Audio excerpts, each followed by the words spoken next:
आइए, सुनिए, देखिए, समझिए सनातन सत्य। जैसी दृष्टि वैसी सृष्टि, दृष्टि विज्ञान। कुदरत, कुदरती रचना एवं कुदरत के कानून से शाश्वत सुख की प्राप्ति।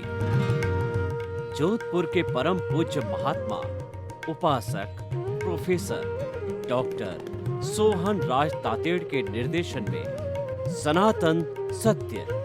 जैसी दृष्टि वैसी सृष्टि, दृष्टि विज्ञान।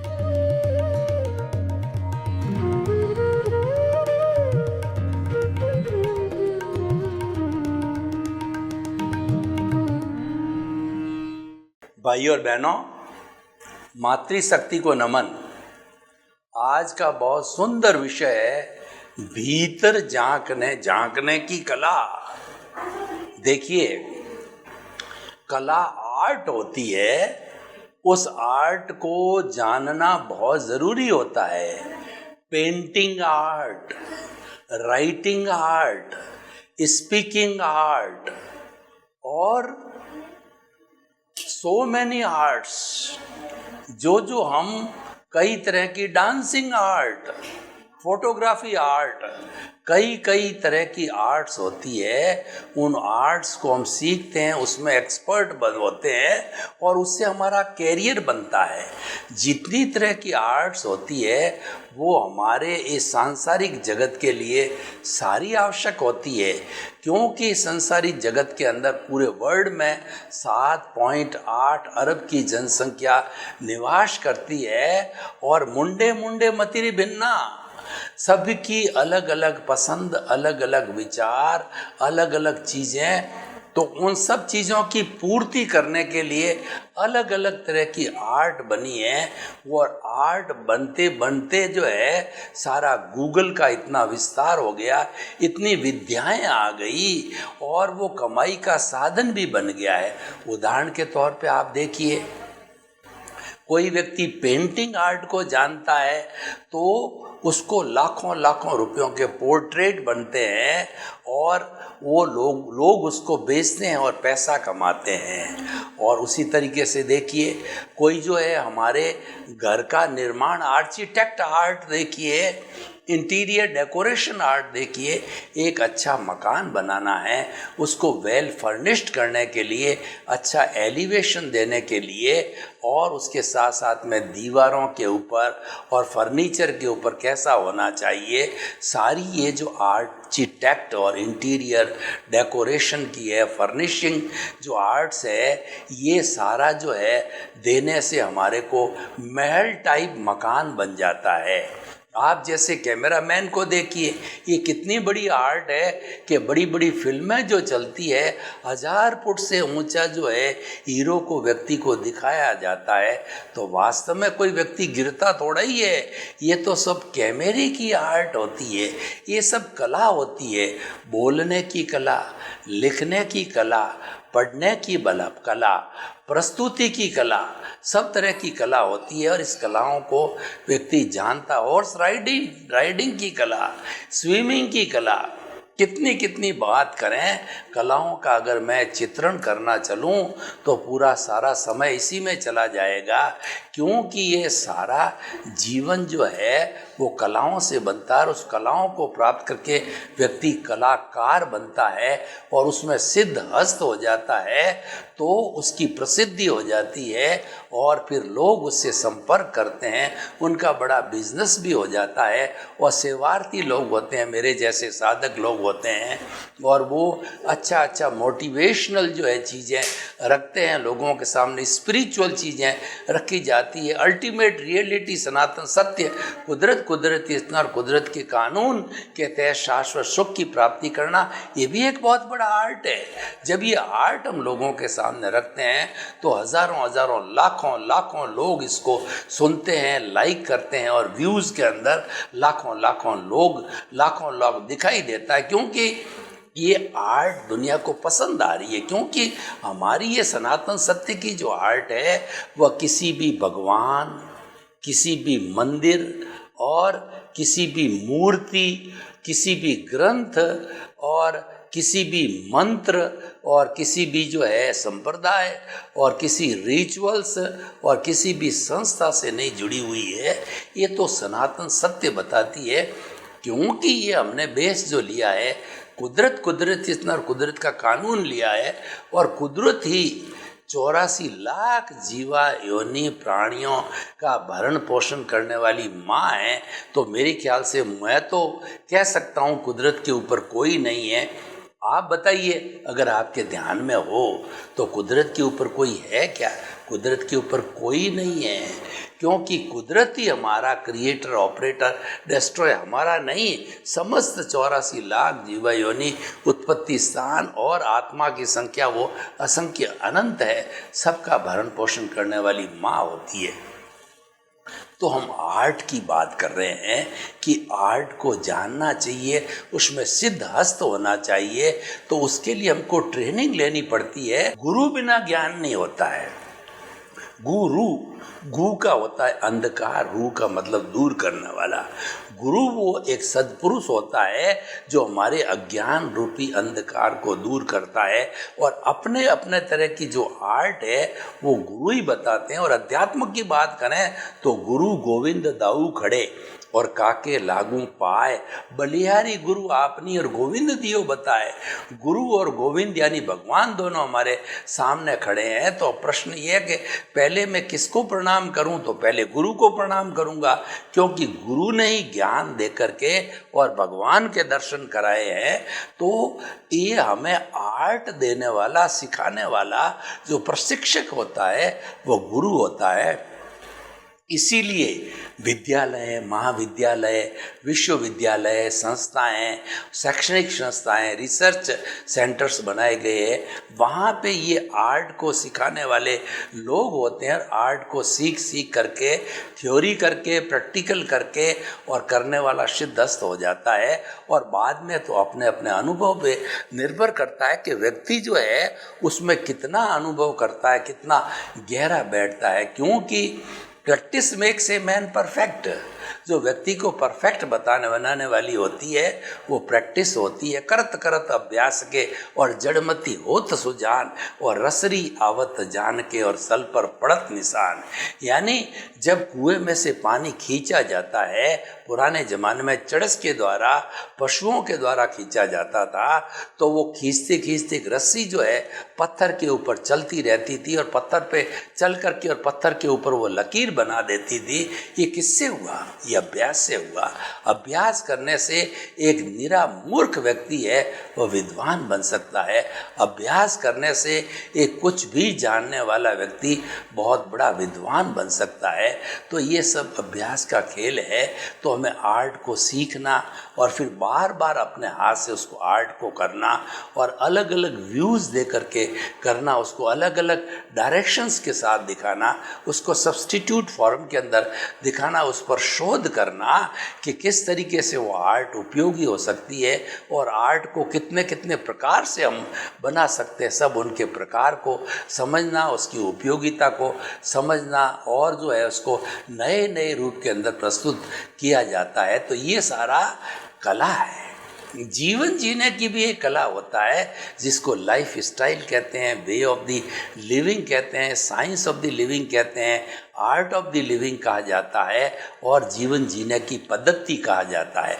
वो भी एक आर्ट है, क्योंकि जो है जीवन तो हमें अपने आयुष्य कर्म के अनुसार मिल गया, लेकिन प्रश्न ये कि जीवन जिए कैसे, कौन व्यक्ति कितना जीता है ये मायना नहीं रखता है। मायना ये रखता है वो कैसे जीता है। कैसे जीने का अर्थ ये है आर्ट ऑफ लिविंग। वो हम किस तरीके से जीते, हम एक अच्छा इंसान बन कर के जीते हैं, गुणों वाला इंसान जो भीतर हमारे प्रसन्नता होती है और हम जनता के सामने प्रसन्नता को बिखेरते हैं। ऐसा जीवन जीना चाहिए, खुद के लिए उपयोगी हो, औरों के लिए उपयोगी, वही सच्चा जीवन है। आप अपने जीवन को जी करके लाइफ स्टाइल को खराब बना करके, अप्राकृतिक बना करके आप जीवन में दुखी हो जाएंगे। और दुखी व्यक्ति होगा वो औरों को दुखी करेगा, और भीतर से सुखी व्यक्ति है वो सबको सुख देगा। इसलिए सबको सुख मिले, खुद को सबके सुख में आपका सुख ऑलरेडी नीत है। इसीलिए कहा गया है कि God help those who help themselves. ईश्वर उनकी जो मदद करता है जो अपनी स्वयं की मदद करते हैं। यानी कहने का अर्थ ये हुआ कि जो हम जो है अगर दूसरों के आंसू पहुंचते हैं तो हमारी आंखों में ईश्वर आंसू आने ही नहीं देता है, क्योंकि जो है वो हमारा सुख और हमारा परोपकार उसके भीतर निहित है। हमको अलग से करने की जरूरत नहीं। हम के अंदर मैं भी आ गया। मैं कहता हूँ जब अकेला हो जाता है और सारे सब मैं को जोड़ते हैं, जब हम बनता है तो हमारी जीवन पद्धति हम और हमारा से होनी चाहिए, मैं और मेरा से नहीं होनी चाहिए। मैं और मेरा से अहंकार आता है, मैं और मेरा से व्यक्ति कर्ता बन जाता है।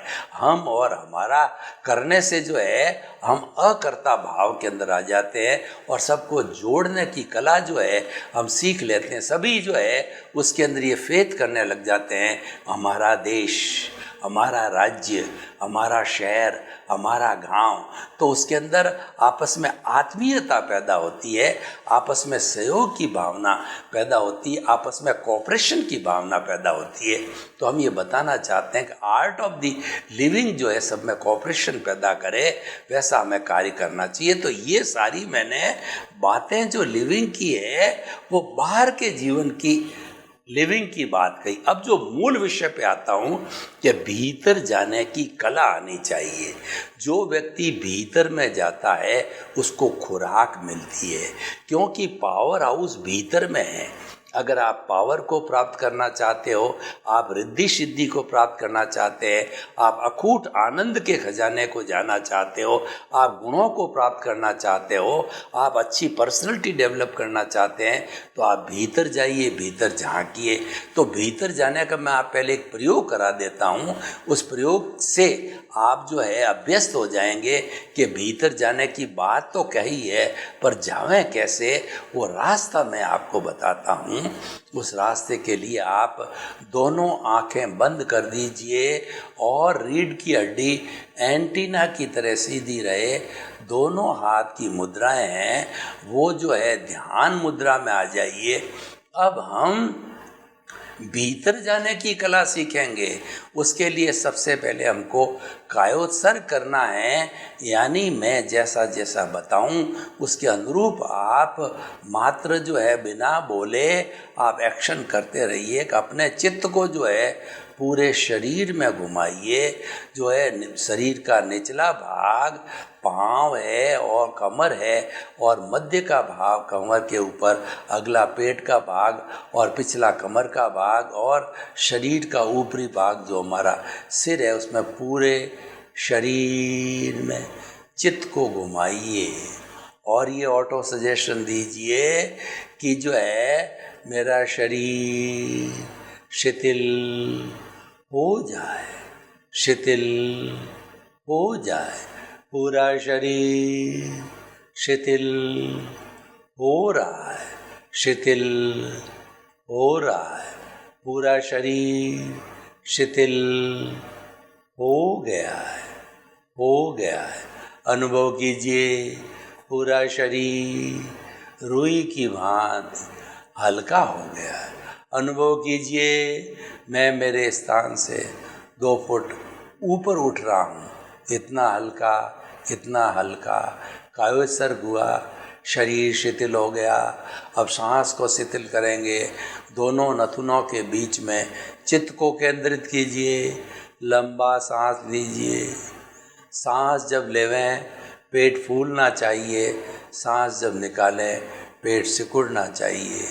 लंबा सांस, गहरा सांस, लंबा और लंबा और लंबा, गहरा गहरा, और उसके साथ साथ के अंदर समतल सांस।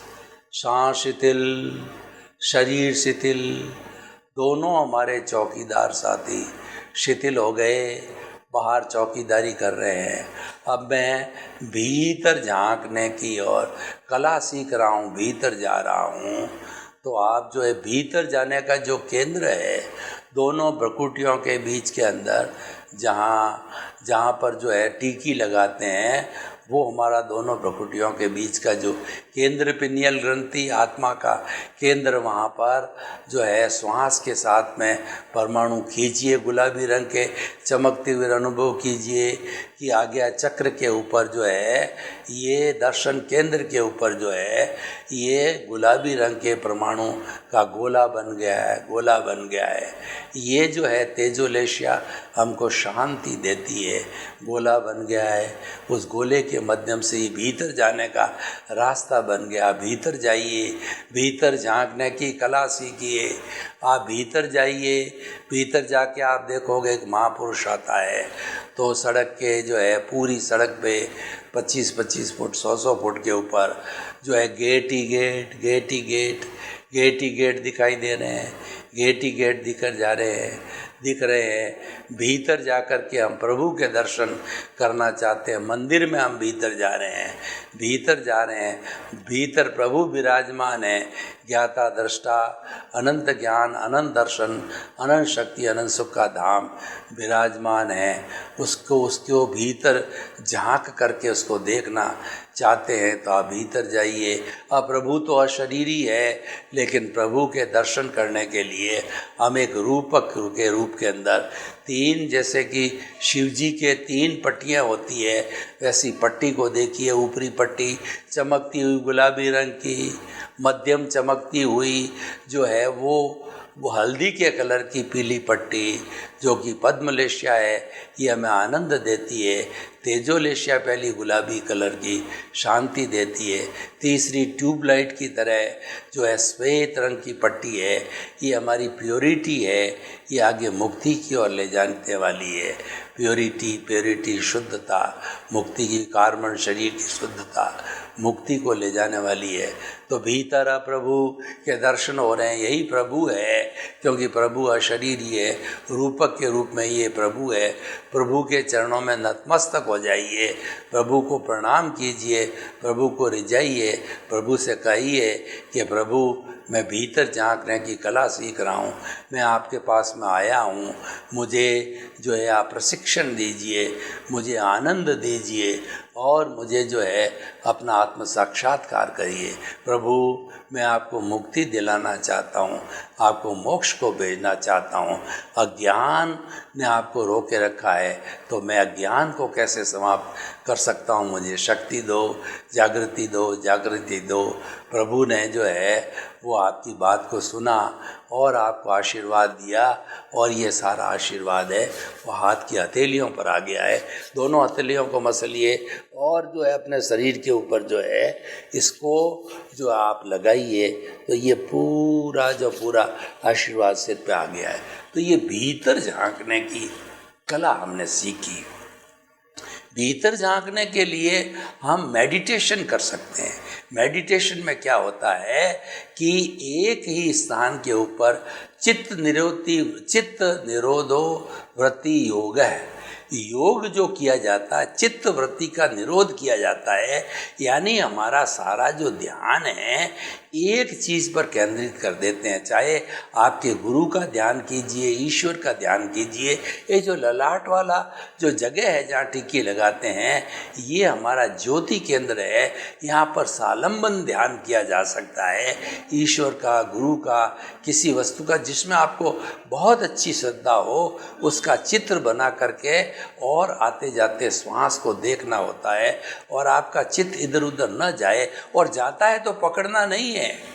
बहुत से लोग हमारे से प्रश्न करते हैं कि जब कभी भी हम नॉर्मल केस में होते हैं तो हमारा मन इधर उधर नहीं भटकता है, और ज्यों ही हम ध्यान करने बैठ जाते हैं मन इधर जाता है, उधर जाता है, चारों तरफ बंदर की तरफ भटकता रहता है। तो हम आपको कहना चाहते हैं कि मन एक बंदर की तरह है, और बंदर भी कैसा, जिसको बिच्छू ने काट दिया। तो इसको मन को कंट्रोल करना बहुत मुश्किल है। मन तो जो है बिजली की गति से और जो है ध्वनि की गति से भी तेज भागता है।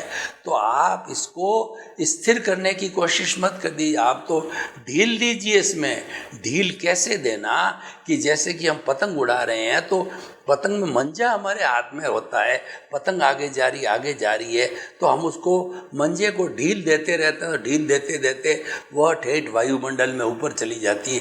और हमने ढील नहीं दी, उसको खींचना चालू किया है तो वायु के अवरोध से जो मंजा कांच का बना हुआ हमारा हाथ कट सकता है, खून आ सकता है, तो वो हमारे लिए एक उपयोगी चीज़। इसको ढील छोड़ दीजिए, क्योंकि हमने जो ही उसको कसा उसकी जो है हमें प्रतिक्रिया मालूम हुई। तो जो ही आप विचारों को रोकेंगे, विचार ज़्यादा भागेंगे। आप तो उनको खुली छुट्टी दे दीजिए कि आपको जहाँ जाना वो जाइए, आराम से रहिए, मेरी कोई दखल अंदाजी नहीं। विचारों का जो है आप बाईपास करना चालू कर दीजिए। आप विचारों को कहिए कि आपकी मर्जी हो, जैसे करो, आप उसको बांधने की कोशिश मत करो। तो एक समय आएगा कि विचार है सब आपके जो है खूंटे बन जाएंगे, विचार इधर उधर कहीं नहीं जाएंगे।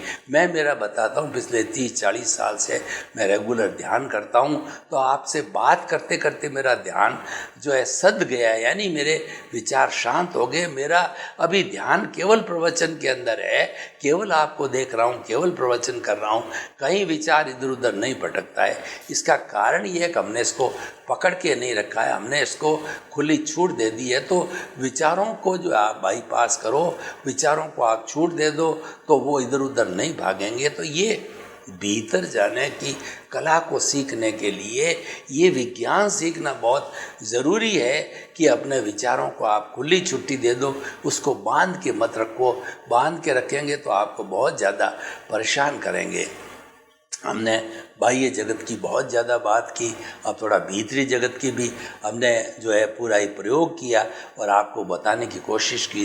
तो मैं आपको ये बताना चाहता हूँ कि जितनी तरह का हमारा ये मेडिटेशन है, अलग अलग तरीके से किया जा सकता है। लेशिया ध्यान है, चैतन्य केंद्र प्रेक्षा का ध्यान है, श्वास प्रेक्षा है, ज्योति केंद्र प्रेक्षा है, वर्तमान क्षण की प्रेक्षा है, और सैकड़ों सैकड़ों हजारों तरह की अनुप्रेक्षाएँ हैं। सब कुछ हम करने जाते हैं। तो ये जो है हमारा भीतर जाने की कला सिखाता है। भीतर जाने में सबसे उपयोगी मेडिटेशन है, वो हमें अवश्य करना चाहिए। एक बुद्ध धर्म के ZEN जैन नाम का संप्रदाय है, वो मात्र जो है सिर्फ एक ध्यान करते हैं और कोई काम नहीं करते हैं। वो जो ही फ्री हुए ध्यान में, जो ही खाना पीना अपना निवृत्ति की, फिर ध्यान में, वो 24 घंटे ध्यान के अंदर ही रहते हैं। तो ध्यान में करने से क्या होता है कि हमें अपने स्वरूप की प्राप्ति होना चालू हो जाता है। ध्यान करते करते हम इतने गहरे में चले जाते हैं कि आखिर हमारा स्वरूप क्या है। हम आत्मा की बात कहते हैं तो ये आत्मा कैसा है, हमको अनुभूति होनी चालू हो जाती है कि आत्मा अजर अमर अरूपी है और ये ज्ञाता दृष्टा है, अनंत ज्ञान, अनंत दर्शन, अनंत शक्ति और अनंत सुख का भंडार है। वो हम देखने लग जाते हैं। तो भीतर जाने की कला हर व्यक्ति को सीखना चाहिए। भीतर जाने की कला सीख जाएंगे तो भीतर और बाहर का सामंजस्य हो जाएगा। यानी व्यवहार दृष्टि और निश्चित दृष्टि के अंदर जब हम दोनों सामान्य कर देंगे तो हमारा जो जीवन एक आदर्श रूप के अंदर बन जाएगा। क्योंकि एकांगी जीवन होता है वो आदर्श नहीं होता है। हमारा जो है दोनों तरफ का उभय पक्षी जो जीवन है उसके अंदर अगर हम कोई भी कार्य करें, समझौता करें और उसके अंदर उसको समझाने की कोशिश करें तो हमारा जीवन होलिस्टिक बन जाता है। इसलिए हमें इग्नोर किसी को नहीं करना है और हमें किसी व्यक्ति को कोई भी चेंज नहीं कराना है।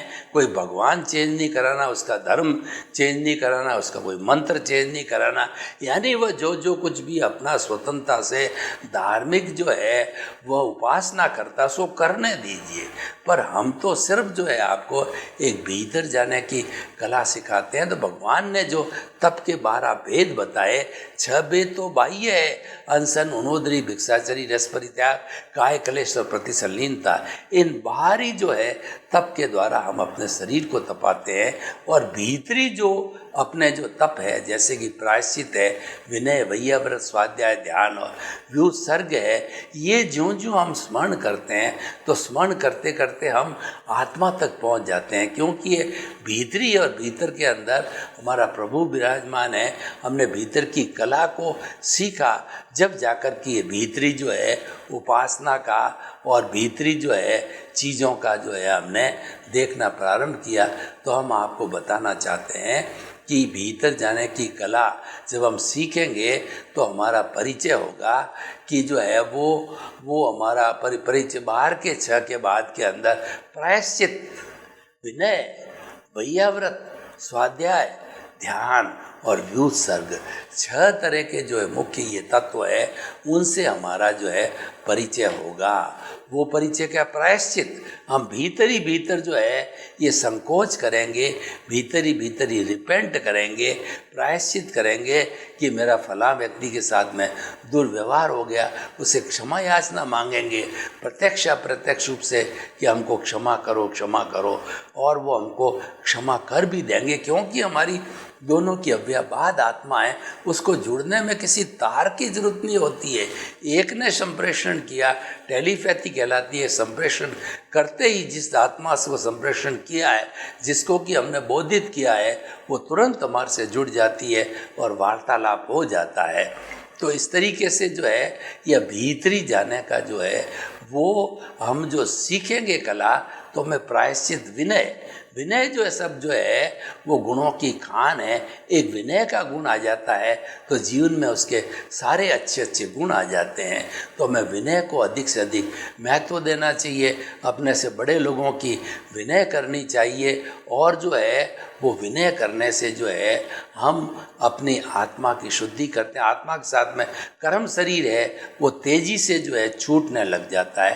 प्रायश्चित, विनय, वैयाव्रत्य, वैयाव्रत का अर्थ होता है अगर हम गृहस्थी हैं तो अपने माता पिता, भाई, जो पारिवारिक गण हैं, उनकी जो है हम बिना ग्लानि के सेवा करें। और साधु है तो साधुओं की अपनी अपनी वो सेवा करें। जो वृद्ध है और जो हलन चलन नहीं कर सकते हैं उनकी सेवा करें। तो प्रायश्चित, विनय, वैयाव्रत, स्वाध्याय, खुद का अध्ययन करना, मैं कौन हूँ, कहाँ से आया हूँ, मुझे कहाँ जाना है, और मेरा जो है कर्मबंध कैसे होता है, और मेरा आयुष्य का निर्धारण कैसे होता है, समस्त चीज़ों को जो है हमें ये जान करना और उसका स्वाध्याय करना, वो स्वयं की जानकारी करने का है। प्रायश्चित, विनय, वैयाव्रत, स्वाध्याय, ध्यान की मैंने बात पहले की कि जो है चित्त वृत्ति निरोधो योग है। हम जो ध्यान करना चाहते हैं तो चित्त वृत्तियों का निरोध करना चाहिए, क्योंकि जो भाव आते हैं वो चित्त के अंदर उतरते हैं, और चित्त से एंडोक्राइन ग्लैंड से जो है हमारे पूरे शरीर में ब्लड में सर्कुलेट होता है।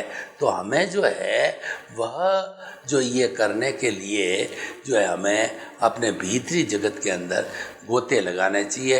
वो हमारा स्वाध्याय है, स्वयं का स्वाध्याय हो गया। तो इसीलिए भी जो है प्रायश्चित, विनय, वैयाव्रत, स्वाध्याय, ध्यान की बात करी, और व्युत्सर्ग मतलब शरीर को छोड़ना।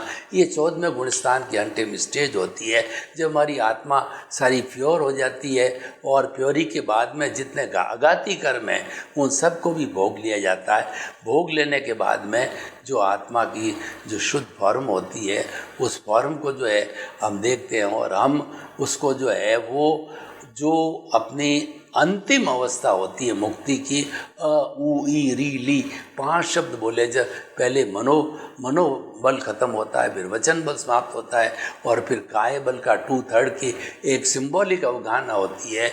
तो उसको 5 शब्द होते ही जो है ये आत्मा शुद्धतम रूप में परमात्मा बन के सिद्ध शिला में जाके विराजमान हो जाती है, ज्योति के अंदर विलीन हो जाती है, और वहाँ पर जो है वो अपने ज्ञान दर्शन स्वरूप जो है विराजित हो जाती है।